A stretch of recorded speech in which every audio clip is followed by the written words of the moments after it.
नमस्कार मित्रांनो, स्वागत आहे तुमचं समन्वय सिंथेसिसमध्ये. खूप दिवसांनी एपिसोड बनवतो आहे, जरा बिझी होतो पर्सनल प्रोजेक्ट्समध्ये आणि वाचनही वेगवेगळं चाललं होतं. आज जो एपिसोड आहे त्याच्यामध्ये मी बोलणार आहे अबाउट फायनान्स, अबाउट मनी. आता मी काही फायनान्स एक्सपर्ट नाही, मी काही CA नाही किंवा MBA वगैरे फायनान्स वगैरे असं काही केलेलं नाही आणि माझं काही अतिज्ञानही नाही की इकॉनॉमिक्सविषयी किंवा फायनान्सविषयी. पण गेल्या काही दिवसात मी ओव्हरऑल ऑब्झर्वेशन्स करत होतो की लोक पैसा कशा पद्धतीने वापरतात आणि त्यातून मला पैशाकडे बघण्याची दुसरी जी बाजू आहे ती लक्षात आली. आपण जनरली लहानपणापासून एक म्हण आपल्या घरामध्ये किंवा शाळेमध्ये म्हटलं जातं की टाईम इज मनी. पैसा हा वेळ हा पैशासारखा वापरला गेला पाहिजे.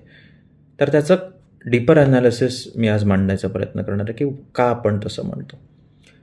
आपण पूर्वीच्या काळात जेव्हा बार्टर ट्रेड असेल की मी एक वस्तू घेतली, त्या वस्तूच्या बदल्यात मला दुसरी वस्तू मिळाली पाहिजे.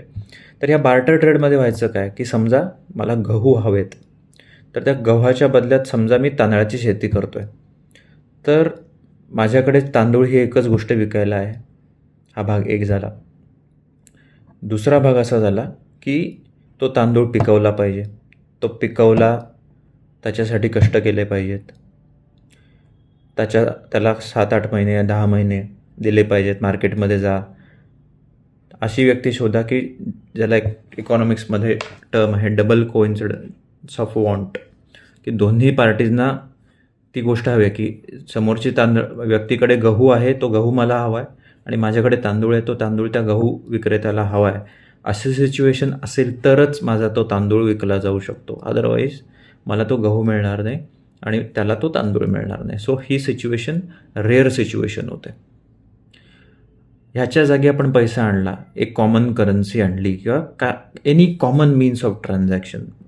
ते पैसाच असलं पाहिजे नाही. आपण समजा एक लाकडाचा ठोकळा, की ह्या लाकडाचा ठोकळा मिळाला की त्याच्या बदल्यात आपण एक कॉमन मीन्स आणले की त्यामुळे होतं आहे काय की मला तांदूळ वाढवायची प्रत्येक वेळी गरज नाही, मला प्रत्येक वेळी तांदळाची गरज नाही, समोरच्या व्यक्तीला प्रत्येक वेळी तांदूळ घ्यायची गरज नाही. त्याला एक कॉमन करन्सी असले की सगळे प्रॉब्लेम सॉल्व्ह होतात. त्यामुळे पैसा नक्की काय देतो?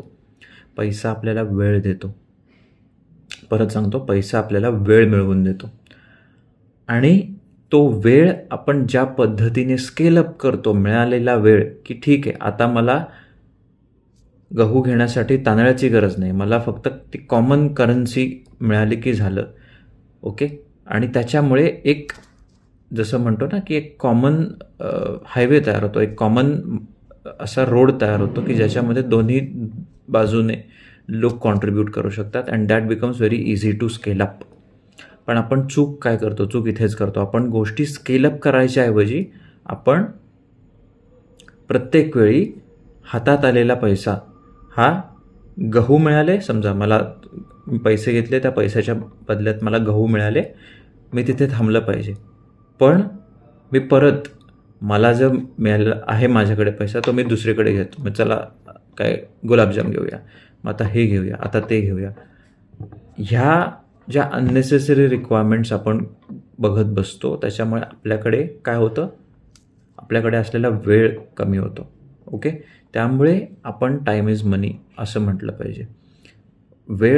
पैसा हा आपल्याला वेळ मिळवून देतो, आपला वेळ वाचवतो, आपले कष्ट वाचवतो आणि ते कष्ट तुम्ही दुसरीकडे देऊ शकता किंवा त्याच्यामुळे स्पेशलायझेशन पॉसिबल आहे. Otherwise specialization is not possible. Okay. जे काही एक स्पेशलाइज स्किल बेस्ड किंवा कॅपिटलिस्ट इकॉनॉमी आहे, त्याच्या मागे एक कॉमन करन्सी असणं आवश्यकच आहे. त्याच्याशिवाय you cannot function in that particular society. तुम्ही काही तयार करू शकत नाही. तुमचा प्रचंड मोठा वेळ जातो. So money actually brings efficiency.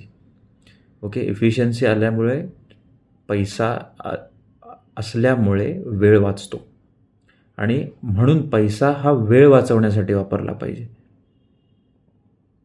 ठीक आहे. पैसा वाचवणं, पैशाचा उपयोग हा प्रायमरीली वेळ वाचवण्यासाठी केला पाहिजे. ओके. आणि गोष्टी स्केल करण्यासाठी करायला पाहिजे. आपण स्केल अप करत नाही आहे. आपण काय करतो? आपण कन्झ्युम करतो. ओके. सो हा 3 गोष्टी आहेत. One is time is money, second is money should be use to scale the things up. Okay. Not to consume. Consumption आवश्यक आहे काही बाबतीत. ओके.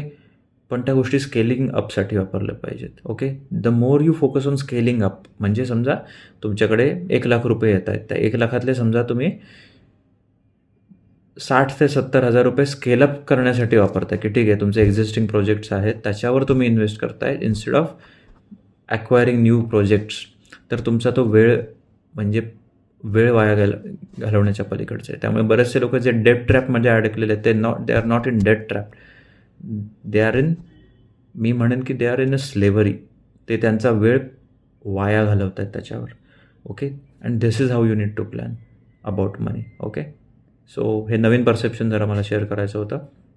हे कदाचित माहीत असेल पण एक as a reminder I wanted to share. Okay, thanks.